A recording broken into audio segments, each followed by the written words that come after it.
이런 것들을 제대로 하지 않았을 때 나타나는 문제점은 네. 부정수급 같은 경우에는 사후에 이걸 어떻게 개선한다, 어떻게 방어한다는 건 거의 불가능하다고 보시면 됩니다.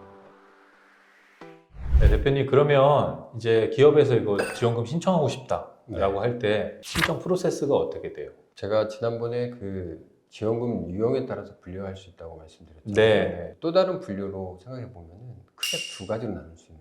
네. 우선 사업계획서 승인형이 있습니다. 네. 사업계획서 승인형은 사업계획서를 제출하고 승인을 받은 다음에 채용 후 지원금을 신청하는 그런 지원금인데요. 대표적으로 일자리 함께하기 지원금, 신중년 적합직 지원금, 시간 선택제 신규 창출 지원금 네. 등이 이에 속하고요. 네. 다른 하나는 요건 충족형입니다. 요건 충족형은 요건만 맞으면 지급되는 지원금인데, 잘 아시는 일자리 안정지원금, 네. 4대 보험을 도와주는 두루누리 지원금, 그리고 청년 채용 특별 장려금 등이 속합니다. 네, 그렇군요. 두루누리 사회보험은 왠지 좀 익숙한 네, 지원금이네요. 그렇죠. 예.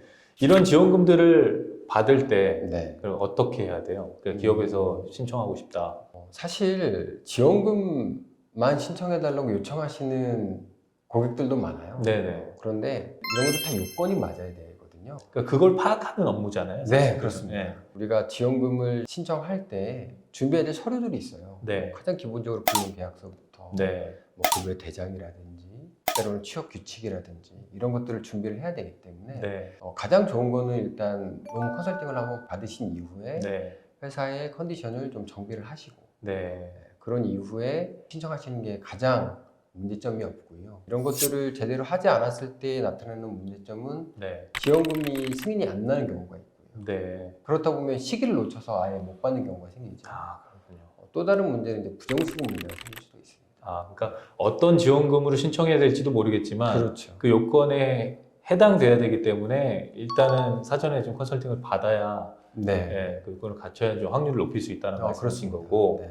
태무기장 이렇게 맡기듯이 네. 농무기장도 하고 계시니까 네, 맞습니다. 예, 그러니까 이제 매달 이렇게 차곡차곡 정리해 둔 것들을 가지고 신청을 해야 조금 더 확률이 올라간다는 말씀이시잖아요. 그렇습니다. 일단 회사의 컨디션을 지원금을 받기 좋은 그런 컨디션으로 만든 이후에 네. 적절한 지원금을 매칭하고 지원금을 신청할 때 반려되지 않도록 지속적으로 관리하는 게 중요하다고 볼 수 있겠습니다. 네, 그렇군요. 아까 말씀하신 대로 주의할 점에 뭐 부정수급 이렇게 언급을 잠깐 해주셨는데 굉장히 큰 이슈잖아요. 사실은 되게 많이 주는 것처럼 지난번에 4억 받은 기업들도 네. 있다고 말씀하셨는데 네. 그런 기업 같은 경우 이거 잘 들여다보니까 2억 더 준 것 같네 뭐 이렇게 느낄 수도 있는 거고 그렇죠. 예, 그래서 이게 서류상으로만 꾸며가지고 일단 받긴 받았는데 환수해야 될 수 있고 하는 문제들이 있으니까 분명히 이거는 사측에서도 이걸 관리를 잘 해야 될 것 같은데 그런 의미에서도 컨설팅이 굉장히 좀 큰 필요가 있겠네요. 네, 그렇습니다. 그리고 지속적인 관리가 중요하다고 볼 수 있는데요. 네,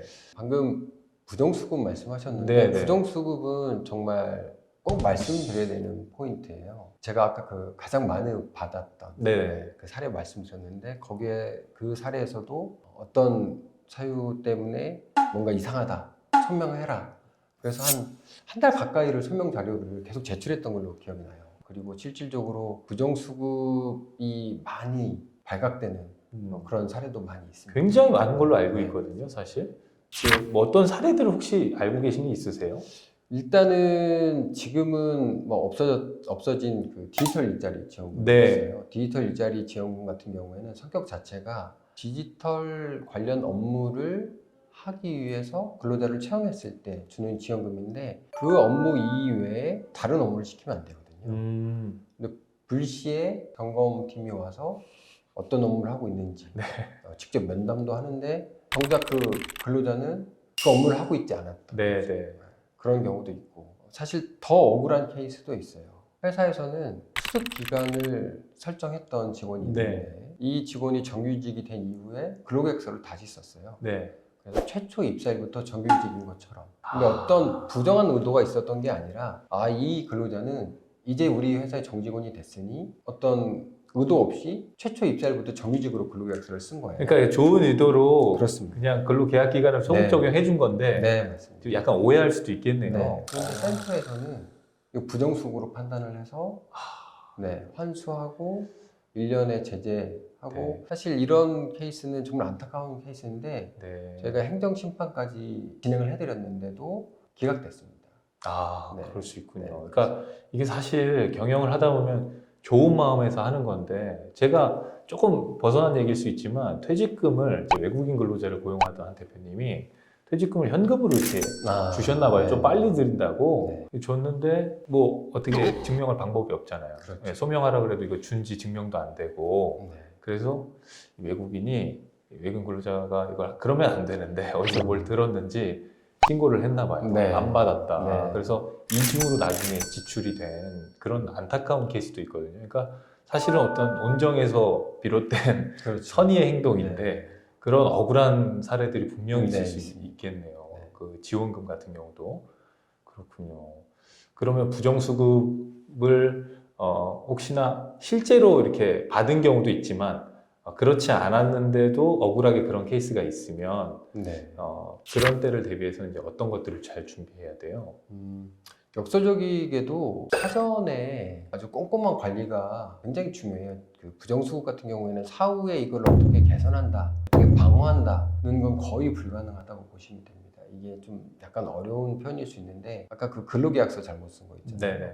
우리가 부정수급이라는 단어가 주는 어떤 부정적인 느낌이 있잖아요. 네네. 정말 내가 악의적으로 부정한 수법을 써서 그렇죠. 지원금을 받겠다. 네네. 이런 것뿐만 아니라 이 수익적 행정행위는 네. 신청하는 당신들이 문제가 없게끔 완벽하게 신청을 해야지 사소한 실수도 부정수급이다라고 보는 그런 관념이거든요. 네, 그렇기 네, 때문에 다소 억울한 점이 있다고 하더라도 네. 이 사후에 이거를 어떻게 보정하기는 굉장히 어려워요. 그래서 사전에 아주 꼼꼼히 준비하는 게 필요하고 지속적으로 잘 관리하는 게 중요하다고 보시죠. 사실 기업 입장에서 그런 인력을 확보해 두는 것도 어렵잖아요. 이거를 그렇죠. 미리 예방 차원에서 해야 되는 건 아는데 우리 기업은 안 나오겠지 이럴 수도 있고 네. 그래서 사실은 그런 인력을 동원하기에는 또 인력비가 또 많이 들고 하니까 대부분 안 하는 경우가 있는데 그럴 때는 이제 또 노무사님께 그죠? 그렇죠. 사실 현실이 그렇지 네, 않습니까? 맞습니다. 예. 혹시 몰라서 그런 때를 대비해서 이제 뭐 세무사님들을 통해서 계속 사전에 준비하는 것처럼 사실은 뭐 세무 쪽으로는 그쪽으로는 마인드업이 돼 있는데 노무 쪽으로는 조금 좀 취약한 것 같아요. 제가 네. 보니까 그죠? 그래서 매달 이렇게 사전에 준비해야 되는 작업들 분명히 필요하다라는 말씀을 해주신 거네요. 네, 맞습니다. 네, 알겠습니다. 오늘 좋은 말씀 감사합니다. 네, 감사합니다.